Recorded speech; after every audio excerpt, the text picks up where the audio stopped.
Thank you, and thanks to all of the organizers for inviting me to give this talk. So I will first state this Morrison's cone conjecture from 93. We take X to be a Calabi threefold. And so that means that X is a complex projective variety of dimension 3, and Kx is trivial, and X is simply connected. And I will write the Neff cone of X as Neff X. It's contained in H2XR. Then the conjecture states, there are two statements. First of all, the automorphism group of X acts on the Neff cone of X with a rational polyhedral fundamental domain.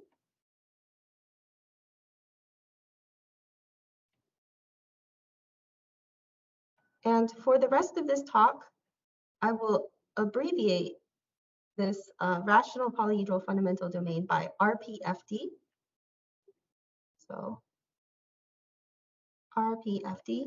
And what this means is, well, a fundamental domain is a piece that tessellates the cone in such a way that no two pieces overlap, except for possibly at the boundaries.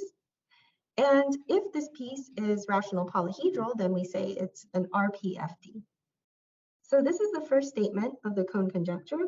And the second one is that the pseudoautomorphism group of X acts on the movable cone of X with an RPFD. So a pseudoautomorphism is a birational map from X to itself that is an isomorphism outside of a codimension 2 subset of the domain and of the codomain. And the pseudoautomorphisms form this group. They act on this movable cone. So this is the cone generated by all movable divisors of X. So these are the two statements of this Morrison's cone conjecture. And in particular, this implies that the automorphism group acts on the faces of Neff X with finitely many orbits. And similarly, for the second statement, we have that the pseudoautomorphism group of X would act on the faces of move X with finitely many orbits. So in today's talk, I will explain a version of Morrison's conjecture for log Calabi threefolds with a K3 fibration. So first, I will explain some of the notations that I use here. I'm going to write Y to mean a smooth projective threefold. And Neff EY, I will write to mean the intersection of the effective cone of Y and the Neff cone of Y.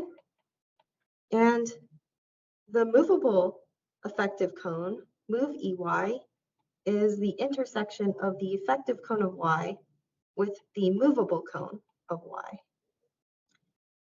So an important idea that I will use in the proof of the main result is that under our setup, if Z is a flop of Y, then the extremal rays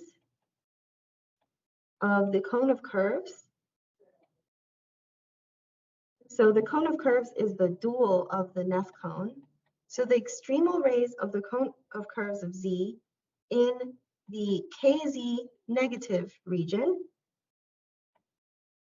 can be either one of two types. So it can be either, I'll call the first type, type 1, the blow up of a smooth curve, gamma. So let's say we have, this is the blow up and gamma in Z prime. And the other possibility is to have what I call type 6, which is a conic bundle. I'm going to explain this a little in some more detail in just a minute, but yeah, the idea here is I want to use Morray's classification of extremal rays in the KZ negative region, and then in the region KZ equals 0, I use results of Kawamata, and in the KZ positive region, we don't have anything. So again, I'll explain that in some more details later, but this is an important idea in the proof. Okay, so just as a reminder, this Morray's classification of extremal rays of the cone of curves, I took this from Clara Morray's book, this theorem 1.32. These are the 8 possible types for when we have X is a non-singular projective threefold over C, and then we have this, if we have this contraction of a KY negative extremal ray R in the cone of curves, then the possibilities for this map are, it could be the inverse of the blow up of a smooth curve in the smooth threefold Y, or it could be the inverse of the blow up of a smooth point of the smooth threefold Y, or it could be the blow up of a point locally analytically given by this equation. And we have another blow up of a point that is locally analytically given by this equation. And so I actually follow this numbering. That's why I mentioned type 1 and type 6. So it turns out that we can eliminate all of these except for 1 and 6. So the only possibilities in our setup will be either the blow up of a smooth curve or the conic bundle case. Okay, so now I will say the main result. So maybe I should change this to dotted so I can write straight. Okay. Okay, so the main theorem is that if Y is a smooth projective threefold admitting a K3 fibration, let's say F from Y to P1, such that minus KY is F upper star O1, then the pseudoautomorphism group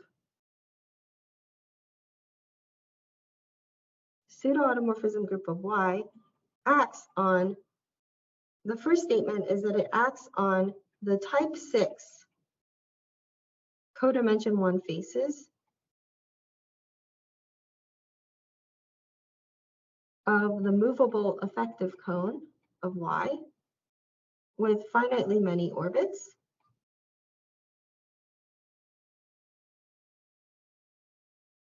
And the second statement is that the pseudoautomorphism group acts on the type 1 codimension 1 faces of the movable effective cone of Y with finitely many orbits if we assume that H3Y is 0. So I need this assumption in order to prove the second statement. A remark on this is that if H3Y is 0, then in the type 1, in the case of type 1, which is the blow up of a smooth curve gamma, so yeah, maybe I should write that here as a reminder. This is the blow up of smooth curve gamma. Then the genus of gamma, I'll write that as G of gamma, will be 0. And I need this, this statement, the genus 0, to prove that the pseudoautomorphism group of Y acts on the collection of all type 1 codimension 1 faces of the movable effective cone with finitely many orbits. Okay, so I make this conjecture that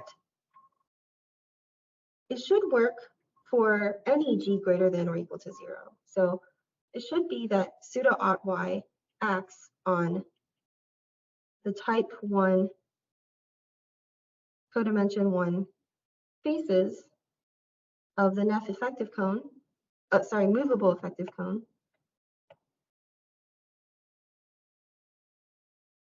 with finitely many orbits for any g greater than or equal to 0.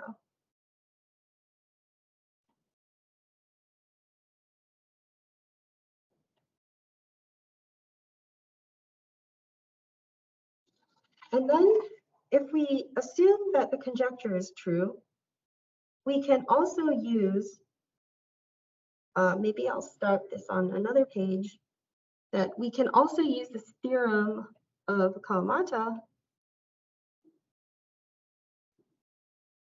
to help us take care of the k-trivial region. So this theorem states that the pseudo-automorphism group of Y acts on the codimension 1 faces of the movable cone of Y containing minus ky with finitely many orbits.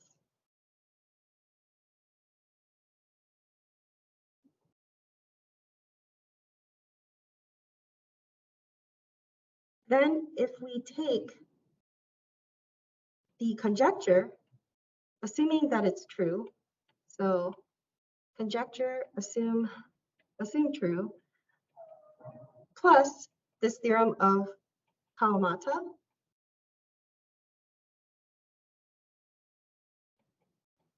then we would get the statement that the pseudo-automorphism group of Y acts on the codimension 1 faces of the movable effective cone of Y with finitely many orbits.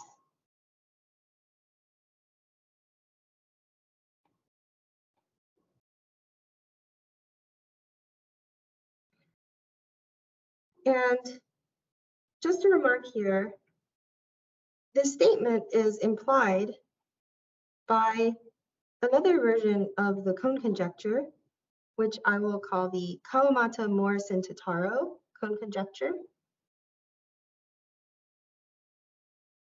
I will abbreviate this by KMT cone conjecture, which states, KMT.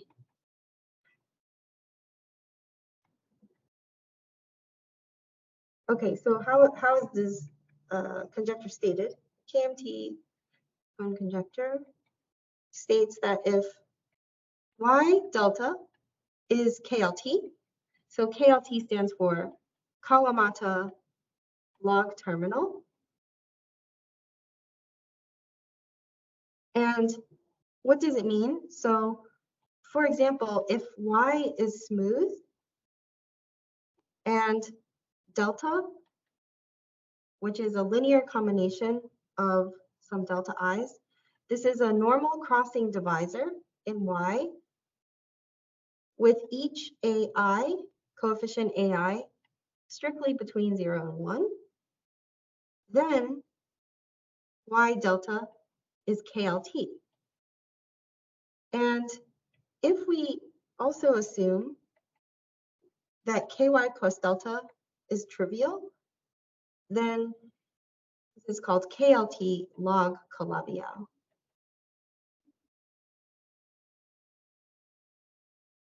So this cone conjecture states that then under these assumptions, first of all, the automorphism group of the pair Y delta acts on the NEF effective cone of Y with a rational polyhedral fundamental domain And the second statement is that the pseudoautomorphism group of y delta acts on the movable effective cone of y with an RPFD.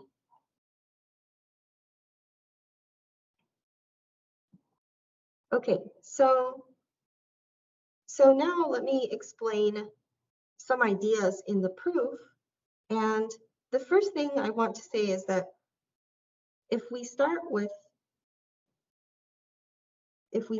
such a y, so consider y a Calabi threefold with a K3 fibration f from y to P1, and we assume that minus ky is f upper star O1. And if we take a general fiber f, capital F, and this is a general fiber of the K3 fibration, little f, let's suppose that F1 and F2 are linearly equivalent to F, and these are smooth fibers. And then let's choose delta to be 1/2 F1 plus 1/2 F2. Then y delta is a KLT log Calabi pair. So this puts us in Totaro setting. So we can see that this main theorem is a special case of the KMT cone conjecture. Now, by a result of Berkar, Cassini, Hagen, and McKernan,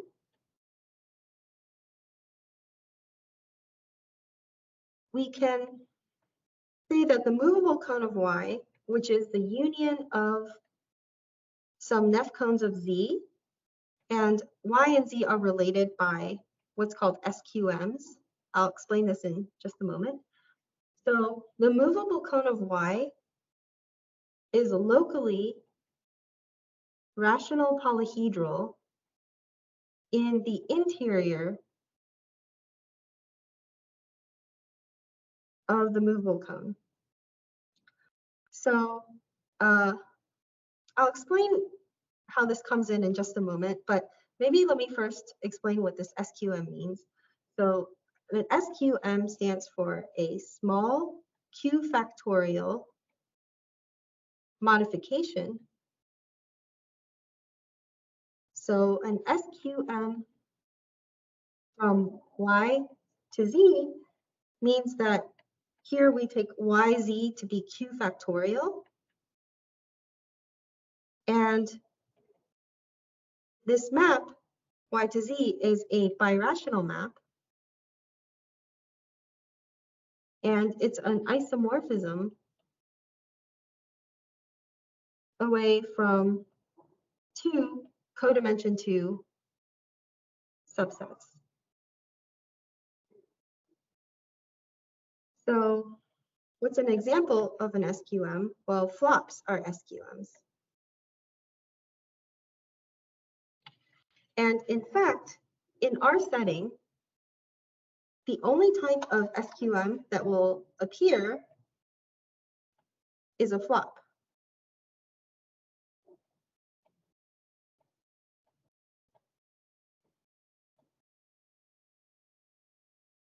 So it could be a flop, or it could be a composition of flops.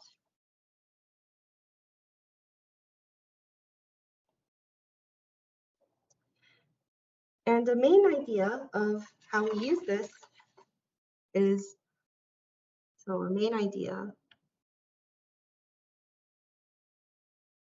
if I take S to be the collection of, so I take it to be the union of codimension 1 faces of the Neff cone of Z in the boundary of the movable cone of Y. And I take this union over all SQMs, Y to Z, And so for us, it will be, these will all be flops. Then there is a surjection to the collection of all codimension 1 faces of the movable effective cone of Y. And the elements of the set S correspond, so elements correspond to elements in the collection of, if I take the union of all extremal rays of the cone of curves of Z. So remember, this is the dual of the dual cone of the Neff cone of Z. And this union is taken over all SQMs. So again, for us, these will all be flops. Then what I want to do is to narrow down these extremal rays. And to narrow down these extremal rays, there are 2 main tools that I will use. So the first main tool is Morrison cone theorem.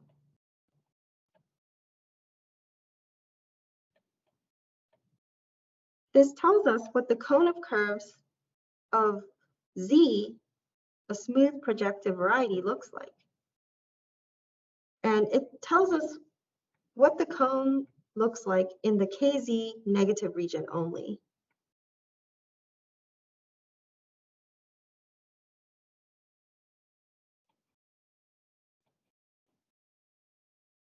So I'll draw a picture of a slice of the cone of curves. So a slice of curve Z would look like, so here is minus K perp, and this region above this minus K perp is the K negative region, and the region below it is the K positive region. So in the K negative region, this is K less than 0. In the K negative region, the cone will look something like this. So we'll have these extremal rays here and possibly some accumulation points as we approach K perp. So these are possible accumulation points.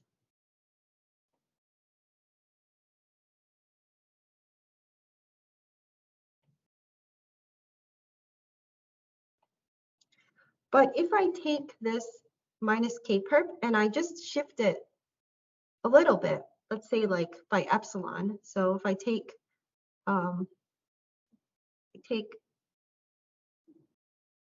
let's say KZ plus epsilon H, where epsilon is greater than 0 and H is ample, then this would be KZ plus epsilon H perp, and the region above that would be KZ plus epsilon H negative region, and below that would be the KZ plus epsilon H positive region. So in the KZ plus epsilon H negative region, there are infinitely many extremal rays, but each one is rational polyhedral. Now, the Morrison cone theorem doesn't say anything about the K positive region here, but for us, we're lucky because in our case, minus KZ is a fiber, and therefore it is Neff. So there are no curves in the KZ positive region. So in our case, what the cone looks like is something like this. So a slice of the cone would look like in the K negative region, we have these extremal rays and some possible accumulation points, and 2 rays here on K perp. So this is KZ negative, and this whole piece is the cone of curves of Z. So what we know is that, okay, so like I said, there is nothing here for us. And these rays here, let's color them green. And for the ones on KZ perp, I will mark them as pink. So this is dual to the Neff cone of Z. And the Neff cone would look something like this. In this example, well, we have 4 of these green points here. So they would correspond to 4 these faces. And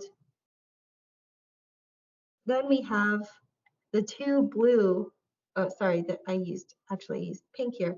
So the 2 pink edges, and this point here would be minus KZ.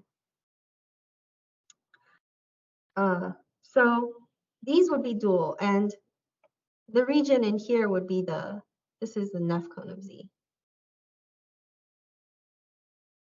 So we can simplify this picture actually if we just think of it like maybe we just have a single green vertex here, extremal ray, and we have the 2 pink ones. So this would be a simplified cone of curves. So curve Z. And this is dual to the Neff cone of Z, which would look like we just have one of these green extremal rays, and then we had 2 blue ones. I used pink here, so 2 pink ones. And this region inside would be the Neff cone of Z. And as we saw earlier, this movable cone of Y is the union of a bunch of Neff cones of, Neff cones of Z, where Y and Z are related by flops. So we can picture this as follows. I can just fill in this movable cone of Y with even more Neff cones of Z's, or let's say this is like the Neff cone of Z prime. So this is the Neff cone of Z. And so going from here to here would correspond to doing a flop between Z and Z prime. Okay, so that was the first tool that we needed. And the second one is Mori's classification of extremal rays of the cone of curves in the K negative region. So these extremal rays correspond to codimension 1 faces of the movable cone of Y.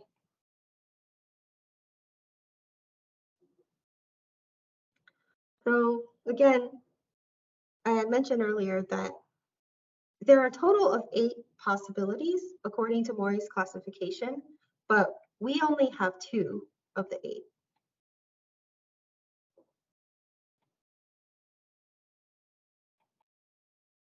So these were called type 1, the blow up of the smooth curve, and also type 6, which is the conic bundle. So these types actually describe the green vertices that I drew in the previous pictures. So these are the green points in the cone of curves of Z. And what about the pink points? So these points on minus K perp are taken care of by a result of Kawamata.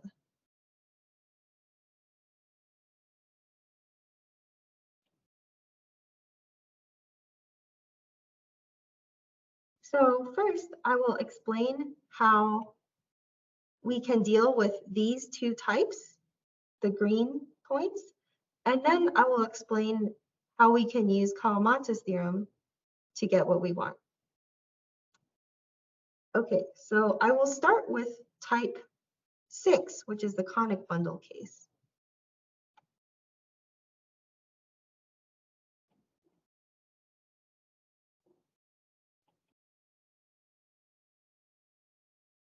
What we have here is a conic bundle corresponding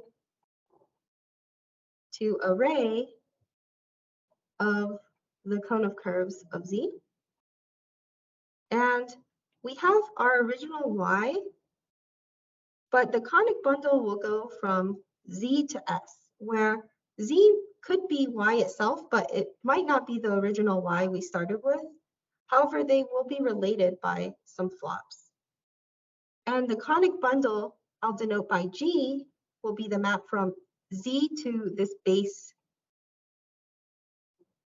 of the conic bundle S.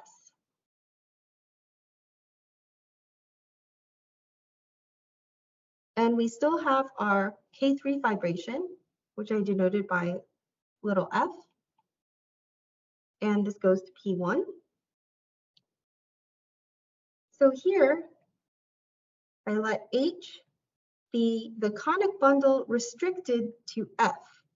So this capital F is what I use to denote a general fiber, which is a K3 surface.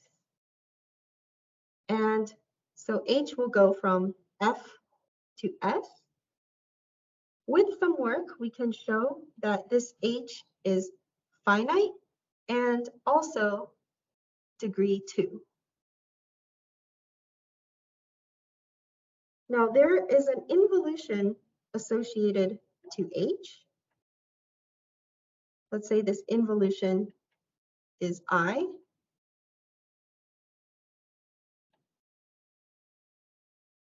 And so I acts on F, and we have this map H from F to S. So this base S here is covered by K3s, and we have a degree 2 cover. And so S is given by a quotient of a Z to Z action. So the cover is the same data as studying this action. So we can write S is this this K3F quotiented by this involution I. And by a result of Mori, we know that S must be smooth. Then that brings us to two possibilities.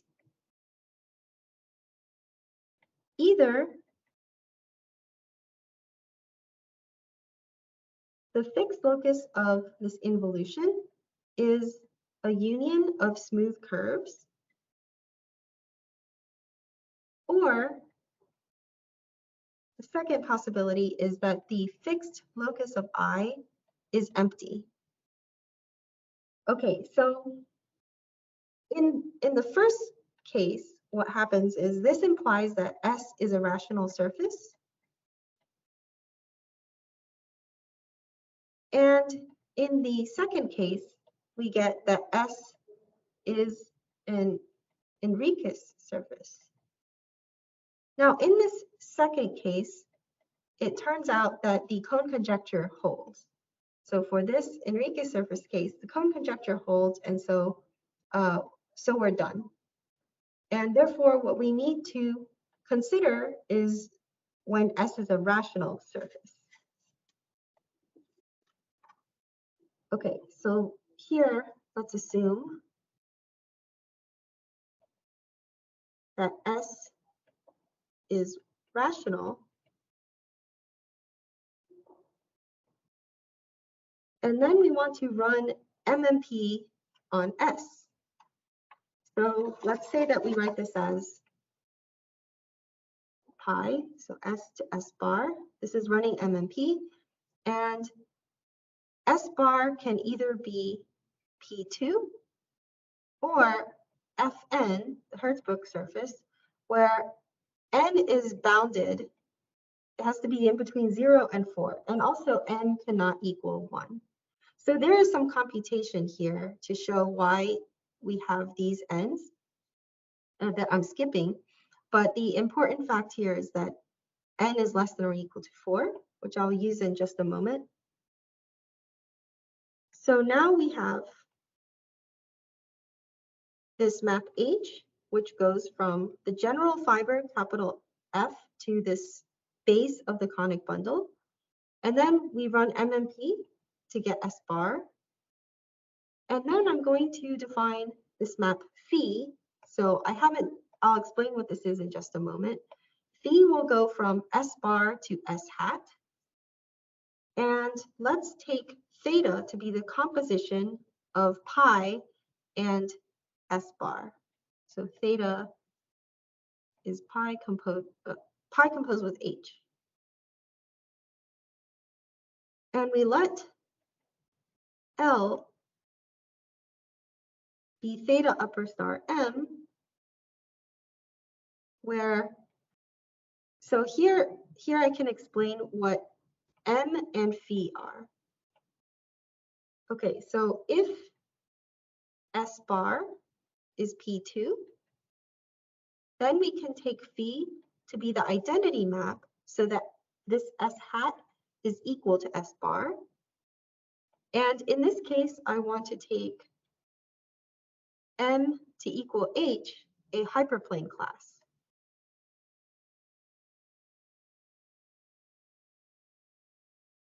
And what this tells us is that L squared is equal to 2. I will use this in just a moment. And the second possibility is if S bar is one of these Hertzsprung surfaces, so again, n is in between 0 and 4, and n cannot equal 1. So here we take phi to be the map from Fn to P11n. So this P11n will be my S hat. And I take phi to be the contraction of the negative section of this Hertzsprung surface.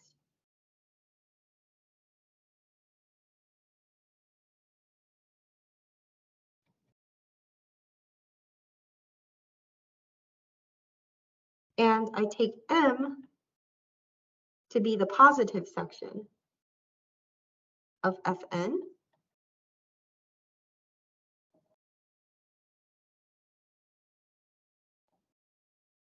So this Fn would look something like this, right? And we would have M would be the positive section here. So this would be M. And the negative section, if I contract this, I would get phi. Okay, so what we end up with here for L, then L squared would be 2m squared, which is equal to 2n. And the point here is that since n is bounded above by 4, that this is less than or equal to 8. So these, again, are our two possible cases. So either L squared is equal to 2, or L squared is less than or equal to 8, and it's an even number bounded by 8. And what this allows us to do is to use the following theorem of Stirk. This is from 85. So let's take F to be a K3 surface. and L to be a Neff line bundle with L squared equals 2K for some fixed K and N, then the automorphism group of F will act on the collection of all such L with finitely many orbits.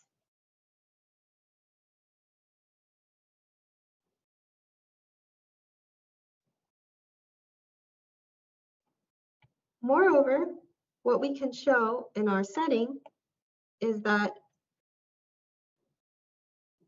this line bundle L gives the map from F to S hat. So then when we pull back a line bundle to a K3 surface, we don't get any additional sections, and that allows us to recover the conic bundles G from F to S. So we can recover these conic bundles from L. And therefore, this proves main theorem 1. So this is again, this is the statement for the conic bundle type. Okay, so what about the type where we have the blowup of a smooth curve? This is type 1. Blowup of a smooth curve, or the contraction of a ruled surface E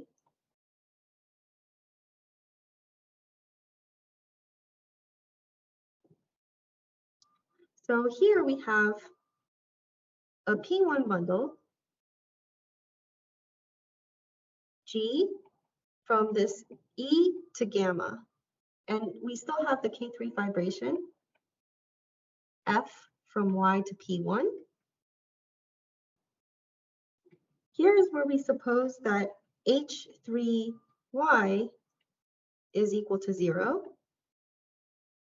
Then it follows that the genus of gamma is 0, so that gamma is isomorphic to P1. In our case, this G is a trivial bundle, a trivial P1 bundle.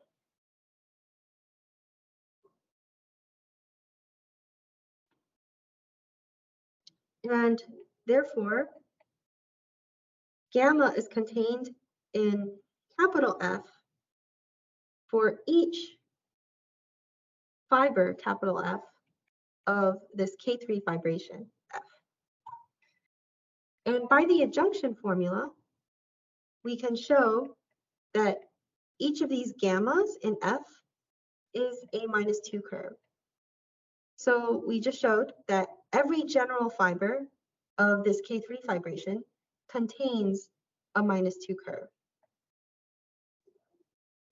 Now we can use the following theorem of Stirk, which is Morrison's cone conjecture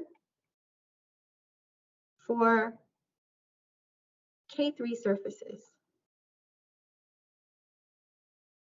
What this states is that if we take Y eta to be a generic fiber, so this is a K3 surface, and we consider the automorphism group of this Y eta, then the automorphism group will act on the collection of all -2 curves in Y eta with finitely many orbits.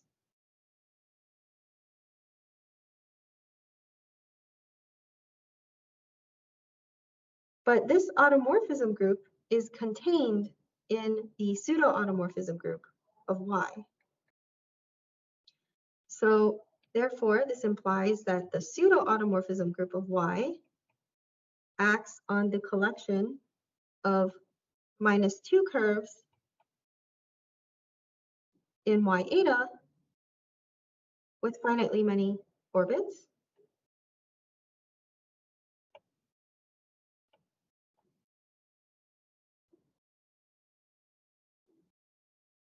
And the reason I highlighted this in blue is because I wanted to emphasize here that there is an injection from the collection of all exceptional divisors of type 1 in Y. So E in Y such that E is an exceptional divisor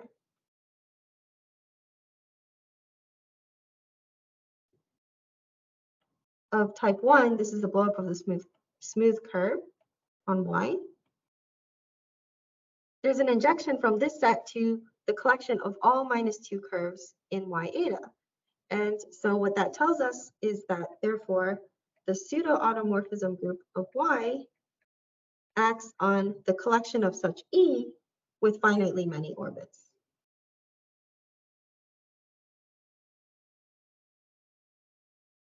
And this proves main theorem 2. Okay, so this proves the main result. We're now done with the main result. And finally, I wanted to say, what can we do with this result of Kawamata? So Kawamata's theorem tells us that if we have a K3 fibration from Y to S, then the pseudo-automorphism group of Y over S acts on the movable effective cone of Y over S. Oh, here we're assuming that dimension of Y is 3. Okay, so the pseudo-automorphism group acts on the movable effective cone with finitely many orbits on faces. And what we see here is that Kawamata's picture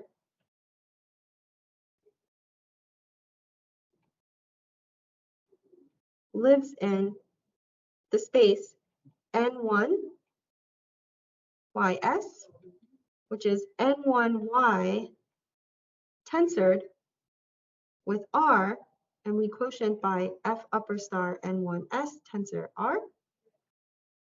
And the cone is in here. So let's say this is our cone. And for us, what we have is the base S is P1.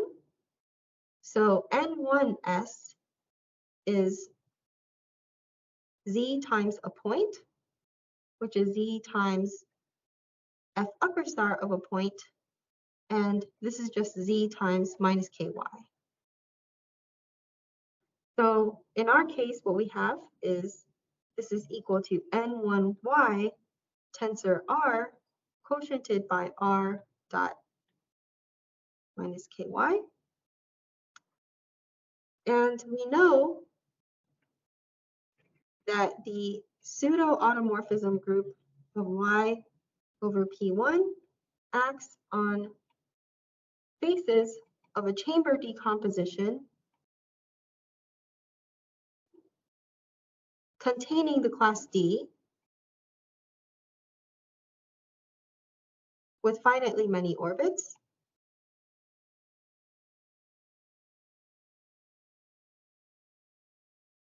And the pseudo-automorphism group of Y over P1 is contained in the pseudo-automorphism group of Y. So the pseudo-automorphism group of Y will act on the movable cone of Y, which is the union of Neff cones of Z, where Y and Z are related by flops with finitely many orbits. So this is what Kawamata's theorem allows us to conclude. And so now, if we take the results of the main theorem plus Kawamata's theorem plus the conjecture, then we get the statement that the pseudo-automorphism group of Y acts on the collection of codimension 1 faces of the movable effective cone of Y with finitely many orbits.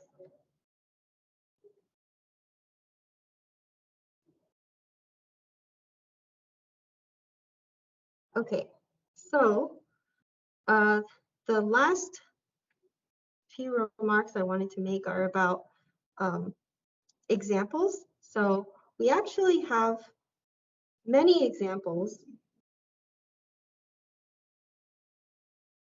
of why smooth projective threefold with a K3 fibration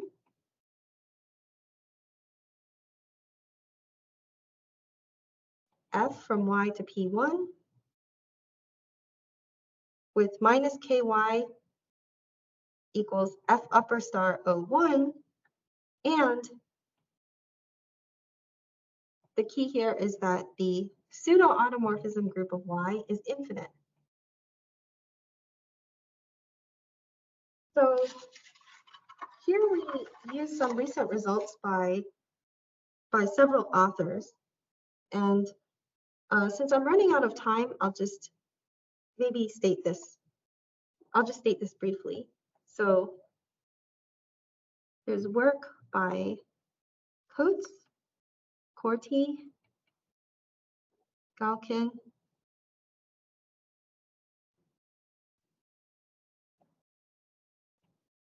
Kasprzyk in 2016, and Cheltsov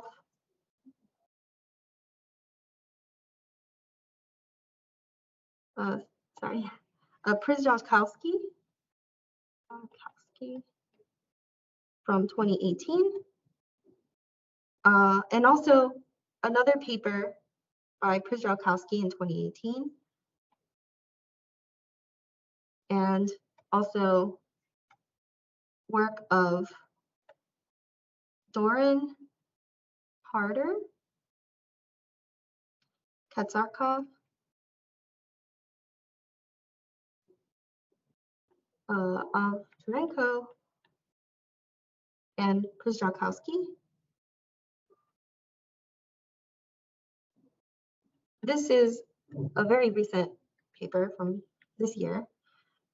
So what they show is that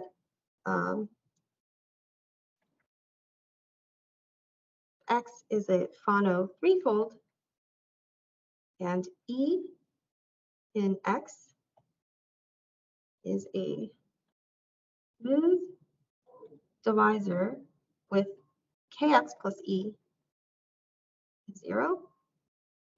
Then there is an associated smooth projective threefold Y and a K3 fibration F from Y to P1 such that minus KY equals F upper star O1 and H3Y is 0, and there's a fiber D of the K3 fibration F. So this is a normal crossing divisor with a 0 stratum. So the Y that we consider with the certain properties that we have arise naturally as mirrors to Fano threefolds. Now there are 105 deformation types of Fano threefolds, and by the work of several of these authors here, they did some computations computing the Picard lattice of the geometric fiber and the action of a certain Galois group. So those computations allow us to narrow down what types of Fano threefolds to consider. So we can take out 7 of them because in these 7 cases, the Galois group that we considered does not act trivially on the Picard lattice. And in addition, we needed this too reflexive property.